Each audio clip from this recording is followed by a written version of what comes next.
नमस्कार, माझे नाव अमोल सुमन भैरवनाथ गुटगुडे आहे. माझे गाव दिवड, तालुका मान, जिल्हा सातारा आहे. नुकत्याच लागलेल्या निकालामध्ये MPSC मार्फत घेण्यात येणाऱ्या पोलीस उपनिरीक्षक या पदाची निवड यादी जाहीर झाली. त्यामध्ये माझा महाराष्ट्रामध्ये प्रथम क्रमांक आलेला आहे. या पदामध्ये निवड होण्यासाठी मी जवळपास 2021 पासून अभ्यास करत होतो. या पदाची पूर्वपरीक्षा 2022मध्ये झाली, मुख्य परीक्षा 2023मध्ये झाली आणि आता निवड यादी जाहीर झाली आहे. तर या पदामध्ये मी यश मिळवले. ते नवीन मुलांना या परीक्षेमध्ये येण्यासाठी काय गुण लागतील या गोष्टी मी सांगू इच्छितो.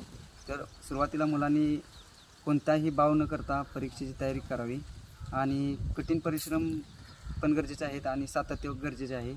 खचून न जाता तयारी करणे गरजेचे आहे, कारण या क्षेत्रामध्ये अपयश येत असतं. यामध्ये स्पर्धा भरपूर आहे, त्यामुळे प्रत्येक स्टेजवर काही ना काही अडचणी येत असतात.